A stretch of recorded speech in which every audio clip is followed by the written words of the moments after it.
Hi guys, my name is Gaurav and today I completed 7 years in IT industry. I did BTech in 2015. मैंने JP college से BTech किया था. तो normally जैसे मैंने IIT का एग्ज़ाम दिया, AIEEE का दिया, UPTU का भी दिया. तो IIT में तो नहीं हुआ बट UPTU एंड AIEEE में मेरा हो गया था. तो जैसे ही काउंसलिंग हुई तो I got selected in JP college. तो ये है कि जब काउंसलिंग के बेस पर तुम्हारा सिलेक्शन होता है तो तुम्हें कोई डोनेशन नहीं देना पड़ता. तो सो विदाउट डोनेशन मेरा जेपी कॉलेज में एडमिशन हो गया था.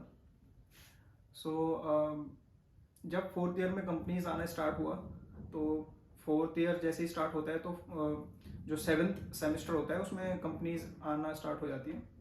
तो मेरा CGPA बहुत अच्छा था एंड जितना भी मेरे क्लास में मेरा जो ग्रुप था हमारा दोस्तों का 10-12 लड़कों का उसमें मेरा CGPA सबसे ज़्यादा था.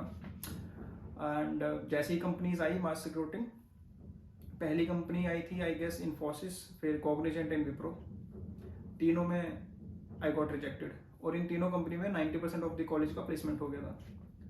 तो वो इतना ज़्यादा डिमोटिवेटिंग हो गया मेरे लिए कि मुझे कुछ भी समझ नहीं आ रहा था. मैं बिल्कुल ब्लैंक हो गया था. रात को नींद आना बिल्कुल बंद हो गया था क्योंकि इतना ज़्यादा डर लगता है तुम्हें कि पूरे कॉलेज का प्लेसमेंट हो गया और तुम रह गए हो. इतनी मैच्योरिटी नहीं थी मुझे कि मैं समझ पाता कि ये क्या हो रहा है, क्यों हो रहा है. तो मैं बस I was very very nervous और बहुत ज़्यादा ब्रोकन यू कैन से. तो जब मेरा कॉग्निजेंट में नहीं हुआ, कॉग्निजेंट सेकंड कंपनी थी, तो फिर मेरा जो रूममेट था उस टाइम पे मुकेश, उसने मुझे सजेस्ट किया कि तू एक मूवी देख ले परसूट ऑफ हैप्पीनेस, जिससे कि थोड़ा सा एक पॉजिटिव फीलिंग आए. क्योंकि कई बार जब हमारे माइंड में नेगेटिविटी इतनी भर जाती है तो फिर कुछ और भी चीज़ें खराब होने लगती है. तो मैंने नाइट में आई गेस 12 बजे मैंने वो मूवी स्टार्ट करी एंड वो 2:30-3 बजे जाके फिनिश हुई. तो थोड़ा अच्छा लगा उससे. उसमें भी वो एक स्ट्रगल ही दिखाया जाता है. तो I would suggest you guys also to watch that movie. It's a very good movie. तो उसके बाद फिर और कंपनीज आई, विप्रो आई नेक्स्ट कंपनी. उसका मेरा एप्टीट्यूड क्लियर हुआ बट इंटरव्यू में मैं इतना नर्वस हो गया कि उसमें भी मैं रिजेक्ट हो गया. तो उसके बाद मैं कंप्लीट शैटर्ड हो गया क्योंकि 3 कंपनी थी जो मेजर कंपनीज थी मास रिक्रूटिंग, और तीनों में ही मेरा सिलेक्शन नहीं हुआ. तो बहुत ही ज़्यादा डीमोटिवेट हो गया. अभी तो मैं सोच भी नहीं सकता उस टाइम पे क्या फीलिंग थी. बहुत ही ज़्यादा पेनफुल था वो फेज. उसके बाद जो भी मास रिक्रूटर कंपनी थी जब वो गई, उसके बाद सारी कंपनीज ऐसी आने लगी जिनको रिक्वायरमेंट होती थी सिर्फ 1 इंजीनियर, 2 इंजीनियर या 4 इंजीनियर, 5 इंजीनियर. वो मास रिक्रूटिंग नहीं होती थी, वो सिर्फ कुछ ही लोगों को हायर करती थी. बट उनका इंटरव्यू प्रोसेस थोड़ा टफ होता था क्योंकि वो एप्टीट्यूड टेस्ट नहीं लेते थे, वो सीधा कोडिंग टेस्ट लेते थे पहले. तो अब धीरे धीरे क्या हुआ कि कंपनी आती रही, मैं रिजेक्ट होता रहा. तो बट उस फेज में क्या था कि मैंने अपनी जो पढ़ाई है वो कंटिन्यू रखी. जैसे कंपनी आई, मैं रिजेक्ट हुआ, कुछ देर बुरा लगा, बहुत ज़्यादा बुरा लगा. बट फिर मैंने थोड़ा बहुत अपने आप को मोटिवेट करके पढ़ाई अपनी कंटिन्यू रखी. मैं पढ़ता रहा. पूरा 7th सेमेस्टर निकल गया. अराउंड 30-35 कंपनी आई और मैं सब में रिजेक्ट हुआ, सारी कंपनीज में. बट मैंने इस दौरान, इस सेमेस्टर में मैंने इतना पढ़ लिया कि मैं लास्ट राउंड में जाके रिजेक्ट होता था. जहां जब स्टार्टिंग में मास रिक्रूटिंग कंपनी आई उनके मैं एप्टीट्यूड भी क्लियर नहीं कर पाया. फिर पढ़ते पढ़ते मैंने इतना पढ़ लिया कि जो भी अच्छी कंपनी थी उनके भी मैं लास्ट राउंड में जाकर रिजेक्ट हुआ. तो उनके जो शुरू के कोडिंग टेस्ट थे वो भी मुझे ईजी लगने लगे, वो भी होने लगे. इनफैक्ट मुझे एक वो याद है, पेटीएम कंपनी आई थी. पेटीएम बहुत अच्छी कंपनी थी एंड उसने पहले कोडिंग टेस्ट लिया, तो वो कोडिंग टेस्ट मैंने क्लियर कर लिया. तो आई वॉज वेरी सरप्राइज्ड कि इतनी बड़ी कंपनी का मैंने कोडिंग टेस्ट क्लियर कर लिया. उसके बाद टेक्निकल राउंड हुआ. तो टेक्निकल राउंड मेरा एवरेज हुआ था, तो उसमें दे सेड कि ठीक है you can leave for the day. तो उसमें मैं रिजेक्ट हो गया सेकेंड राउंड में. तो मैं अपने दोस्तों के साथ मूवी देखने चला गया. So then I got the call from the recruiter. हमारे कॉलेज के जो रिक्रूटर थे उनका कॉल आया कि पेटीएम वाले आपको बुला रहे हैं. तो मैं मूवी देख रहा था, मूवी छोड़ के मैं बीच में वापस आया. फिर अगेन मैंने एक राउंड दिया. कुछ अराउंड 5-6 बच्चे थे, सबका लास्ट राउंड हुआ. तो उसमें से एक लड़के का सिलेक्शन हुआ, तो मैं उसमें भी रिजेक्ट हो गया. उसके बाद जैसे ही 8th सेमेस्टर स्टार्ट हुआ, तो अब वो लास्ट सेमेस्टर होता है, उसमें कुछ कंपनी आई इनिशियल, उसमें भी 2-3 कंपनी में मैं रिजेक्ट हो गया। फिर उसके बाद एक कंपनी आई HCL थोड़ा मास रिक्रूटर है, तो उन्होंने, उनका बजट था अराउंड 50 कैंडिडेट्स हायर करने का। तो अब 7th सेमेस्टर में मैंने इतना पढ़ चुका था मैं कि HCL का जो मेरा एप्टीट्यूड टेस्ट था वो बहुत ईजिली क्लियर हो गया, उनका इंटरव्यू था वो भी बहुत ईजिली क्लियर हो गया। तो उसके बाद फिर मेरा HCL में सिलेक्शन हुआ फर्स्ट टाइम। जैसे ही मेरा सिलेक्शन हुआ, I can not tell you guys कि कितना रिलीव्ड फील हुआ, क्योंकि एटलीस्ट ये होता है कि तुम्हारे पास अब एक ऑफर लेटर तो है, at least you have a job, अच्छी बुरी चाहे कैसी भी हो, but you have a job. और वो करियर की फर्स्ट जॉब थी मेरी। तो जब करियर की तुम्हारी फर्स्ट जॉब लगती है तो उसकी खुशी you can not even explain. Salary चाहे वो तुम्हें कितनी भी कम दे, बट जब तुम्हें करियर की फर्स्ट जॉब मिलती है तो आई थिंक उससे उससे अच्छी फीलिंग मुझे आज तक भी नहीं आई। जब मुझे पता चला कि I got selected in HCL, तो उस टाइम पे जो मुझे फील हुआ वो फीलिंग कभी नहीं आई आज तक भी। तो उसके बाद हम कुछ लोग थे, 8-10 बच्चे थे हम लोग, जिनका HCL में हुआ था। तो हम सब लोग फिर वहीं पे नोएडा में ही साईं मंदिर गए फर्स्ट थिंग। उसके बाद फिर मैं बहुत रिलैक्स हो गया। उसके बाद फिर जैसे ही कॉलेज खत्म हुआ, कॉलेज खत्म होने के बाद जो थी ऑफर लेटर तो मेरे पास था, बट जो ये मास रिक्रूटर बड़ी जो कंपनी होती है इनकी ज्वाइनिंग थोड़ा लेट आती है। तो उसके बाद मैं घर पे था कॉलेज खत्म होने के बाद। तो फिर एक ऑफ कैंपस ड्राइव हुई विप्रो की। तो उस ऑफ कैंपस ड्राइव में तो मैंने सोचा कि ठीक है ट्राई कर लेता हूँ। तो फिर वो ऑफ कैंपस ड्राइव हुई नोएडा में। तो फिर मैं वापस घर से नोएडा आया, तो फिर मैंने उस ऑफ कैंपस ड्राइव में अप्लाई किया और मेरा फिर विप्रो में भी हो गया। विप्रो में ही मेरा फर्स्ट इंटरव्यू हुआ था, क्योंकि इन्फोसिस और कॉग्निजेंट दोनों में से रिजेक्ट हो गया था मैं। विप्रो का मेरा एप्टीट्यूड क्लियर हुआ और फिर मैं सेकंड राउंड में रिजेक्ट हो गया था वहाँ पे, क्योंकि मैं बहुत नर्वस हो गया था। मेरा पहला इंटरव्यू था विप्रो का। अब कॉन्सिडेंस ये था कि मेरा पहला इंटरव्यू विप्रो का था जिसमें मैं रिजेक्ट हो गया था, और मेरा लास्ट इंटरव्यू भी विप्रो का था जिसमें मैं सेलेक्ट हो गया। तो अब मेरे पास 2 ऑफर लेटर थे, एक HCL का और एक विप्रो का।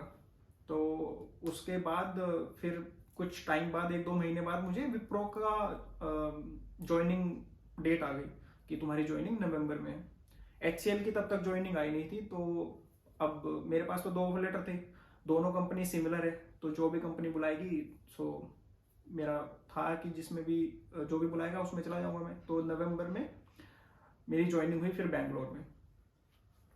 तो I started my career in Bangalore. अब मुझे बिल्कुल, actually I belong to a village, तो मैं बहुत ही ज़्यादा सिंपल लड़का था, मुझे बिल्कुल भी कुछ भी नहीं पता था। इवन जब मैंने कॉलेज ज्वाइन किया मुझे ATM से पैसे निकालना भी नहीं पता था उसके लिए भी मैं अपने दोस्त को साथ लेके जाता था। तो क्योंकि अब गांव में तुम रहे हो हमेशा से, तो तुम्हें ये सब चीज़ों का पता कैसे ही चलेगा। बट ठीक है, धीरे धीरे टाइम के साथ सब कुछ पता चल जाता है। तो अब मेरी ज्वाइनिंग आ गई बैंगलोर की। मैं कभी दिल्ली से बाहर नहीं गया था और मेरी ज्वाइनिंग थी बैंगलोर की। तो अब ज्वाइनिंग भी मैंने 1 वीक पहले अपना फ्लाइट का टिकट बुक कराया अपने फ्रेंड से। और यूजुअली जो फ्लाइट का टिकट होता है 3-4 हज़ार, बट उस टाइम पे 11,000 था, क्योंकि मैं बहुत ही नज़दीक जाके मैंने बुक किया था फ्लाइट का टिकट। फिर मैं बैंगलोर आया, तो बहुत ही, मतलब वो लाइफ का एक ऐसा फेज था जहाँ से सब कुछ चेंज होने वाला था।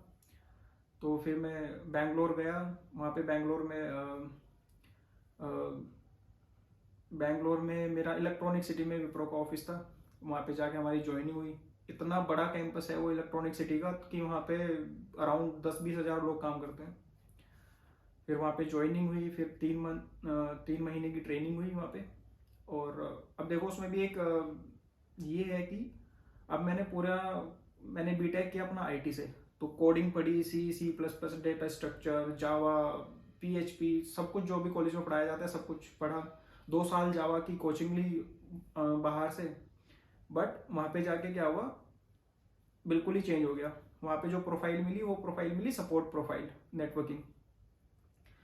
अब उस टाइम पे कुछ पता ही नहीं था कि कौन सी प्रोफाइल अच्छी है कौन सी नहीं है। बस डेवलपमेंट का पता था कि डेवलपर जो होते हैं वो बहुत अच्छे होते हैं, उनकी सैलरी बहुत अच्छी होती है। बट कोई चॉइस ही नहीं थी। तो जो विप्रो ने दिया उसी फील्ड में चले गए। अब वहाँ पे सपोर्ट में अपना करियर स्टार्ट किया। पहले कुछ साल तक नॉर्मल मैं जो भी सिखाया गया उसको सीखता रहा। मैंने वहाँ पे फिर 3.5 साल मैंने विप्रो में काम किया। तो विप्रो में 3.5 साल के करियर में बहुत सारे प्रोजेक्ट चेंज किए। पहले बैंगलोर था, बैंगलोर से मेरा पहला प्रोजेक्ट मुझे मुंबई मिला, बैंकिंग का प्रोजेक्ट था वो। फिर मुंबई से फिर मैं दिल्ली आया, दिल्ली से फिर मैं गुड़गांव गया, गुड़गांव से फिर मैं एक बार नोएडा गया, एंड देन नोएडा से फिर मैं गुड़गांव आया। तो ये सब विप्रो के प्रोजेक्ट्स वगैरह चेंज होते रहे, तो मैं इधर उधर घूमता रहा। जैसे जैसे मैं इधर उधर जा रहा था तो मेरा जो माइंड था वो बहुत एक्सपेंड हो रहा था, बहुत चीज़ें सीखने को मिल रही थी। उसके बाद फिर मैंने 2019 में विप्रो के बाद मैंने कंपनी स्विच की। फिर मैं एक यूएस बेस्ड कंपनी ज्वाइन कर ली। अब जब मैंने यूएस बेस्ड कंपनी ज्वाइन करी, वो मेरी लाइफ का एक ऐसा पॉइंट था जहाँ से मेरा जो लर्निंग कर्व था वो बिल्कुल एक्सपोनेंशियल हो गया। मतलब इतनी ज़्यादा लर्निंग हुई उस कंपनी में। तो वहाँ पे फिर मैं तब से मैं वहीं पे काम कर रहा हूँ। और अभी मैंने एक और नई कंपनी ज्वाइन की है। तो अभी ऐसे ही मैं रिफ्लेक्ट कर रहा था अपनी जर्नी पे। तो एक टाइम था कि जब जॉब भी नहीं मिल रही थी, फिर जॉब मिली, सब कुछ हुआ और आज ठीक ठाक पैकेज पे हूँ। तो कभी सोचा ही नहीं था कि यहाँ तक पहुँचूंगा भी। ट्रस्ट में मैंने कभी नहीं सोचा था, क्योंकि गांव में अगर किसी की 20-30 हज़ार रुपये की भी जॉब लग जाती है तो वो भी बहुत अच्छी मानी जाती है। तो मैंने बिल्कुल नहीं सोचा था कि मैं एक गांव से निकल के मतलब इतनी मेरी सैलरी हो जाएगी कि मैं 1-2 लाख रुपए कमाने लगूंगा एक जॉब से। तो यही था मेरा, ये छोटी सी स्टोरी बताने का मोटो यही था कि लाइफ में वही होता है जो भगवान जी चाहते हैं। इंसान का बस कर्तव्य इतना है कि वो मेहनत करता रहे। मैंने हमेशा से मेहनत करी है, बचपन से मैंने मेहनत करी है। जितना मुझसे हो पाता था, जितनी मेरी कैपेसिटी थी, मैं उसी हिसाब से मेहनत करता रहा। कॉलेज में कभी किसी गलत चीज़ में इंडल्ज नहीं हुआ। मैंने कभी स्मोकिंग नहीं करी, ना कभी रेगुलर ड्रिंकिंग करी, कुछ नहीं किया मैंने। बस पढ़ता था। और पता नहीं मुझे जिम का क्रेज़ कहाँ से लगा, तो कॉलेज के सेकेंड ईयर में मैं जिम स्टार्ट कर दिया। इनफैक्ट मुझे याद है जब मैं कॉग्निजेंट में रिजेक्ट हो गया था एप्टीट्यूड टेस्ट में ही, तो मैं जिम चला गया। तो जिम ने मुझे बहुत हेल्प करी है। जब भी कुछ भी लो पॉइंट आता था तो मैं जैसे ही जिम जाता था तो वर्कआउट करता था तो बहुत अच्छी फीलिंग आती थी। तो जिम ने मुझे लाइफ में बहुत हेल्प करी है।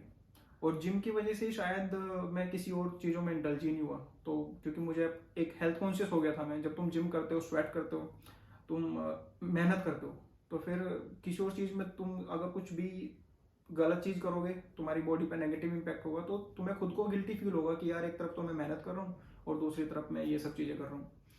तो जिम ने मुझे बहुत हेल्प करी और अभी तक मैं जिम कंटिन्यू कर रहा हूँ। कभी ऑन एंड ऑफ हो जाता है, बट मैं अभी तक कंटिन्यू कर रहा हूँ जिम। और अब तो ऐसा है कि अब तो ये एक लाइफस्टाइल हो गया है। अब तो जब मैं कभी जाऊंगा दुनिया से तभी ये जिम बंद होगा। अदरवाइज तो 60-70-80 साल जब तक मैं जीऊँगा तब तक तो जिम करता रहूँगा। तो जिम ने मुझे बहुत हेल्प करी है। और बस ये है कि थोड़ा सा विश्वास भगवान पे रखो एंड मेहनत करते रहो तो सब कुछ हो जाएगा। मेहनत करना तो बहुत ज़रूरी है, बिना मेहनत के तो कुछ नहीं मिलता किसी को भी। तो मेहनत करनी बहुत ज़रूरी है। और बस यही मेरा मोटो था बताने का, एक वीडियो, शॉर्ट वीडियो बनाने का। थोड़ी लॉन्ग हो गई है, बट कोई नहीं, चलता है, इट्स फाइन। तो मैं यही सजेस्ट करूँगा सबको कि आप लोग जहाँ भी हो, जैसे भी हो, गांव में हो, छोटे शहर में हो, बड़े शहर में हो, कहीं भी हो, अगर लाइफ में कुछ करना है तो मेहनत करते रहो। इतना ज़्यादा हो जाएगा कि पता भी नहीं चलेगा। जितना हम सोचते हैं ना, हम बहुत छोटा सोचते हैं और हो बहुत बड़ा जाता है। मेरी जो पहली जॉब थी विप्रो में, मेरी जो पहली सैलरी थी वो अराउंड 18,000 आई थी। और उसकी खुशी मुझे इतनी ज़्यादा थी कि अब मेरी अगर 1 लाख रुपए आ रही है, उसकी इतनी ज़्यादा खुशी नहीं होती जितनी मुझे 18,000 की खुशी हुई थी। क्योंकि वो फर्स्ट टाइम वाला जो एक्सपीरियंस होता है ना, वो फर्स्ट टाइम वाला ही होता है। तो यही है, अनएक्सपेक्टेड चीज़ें होती हैं जब आपका मन साफ हो और जब आप मेहनत कर रहे हो लाइफ में, तो फिर सब हो जाता है।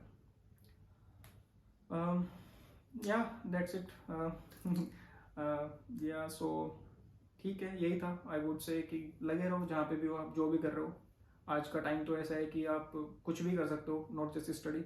किसी भी फील्ड में हो, वहीं पे अगर मेहनत करोगे तो शायद कुछ अच्छा हो जाएगा। और अगर जिस फील्ड में हो वो फील्ड तुम्हें पसंद नहीं आ रहा है तो मेहनत करोगे तो भगवान ऑटोमेटिकली कोई और रास्ता दिखा देगा कि फिर तुम्हें दूसरे रास्ते पे तुम जा सकते हो।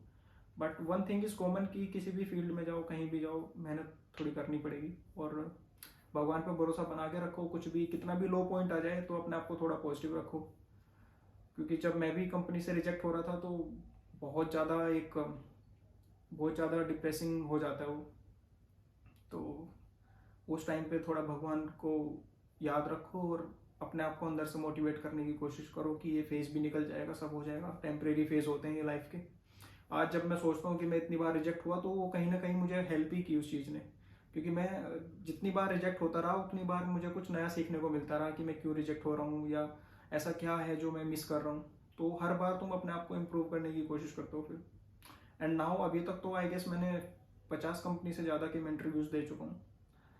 और यही है अभी तक की जर्नी, तो यही है। आगे देखते हैं भगवान जी क्या क्या करवाते हैं। So that's it for today. Thank you for watching. इतनी लंबी वीडियो देखने के लिए थैंक यू सो मच।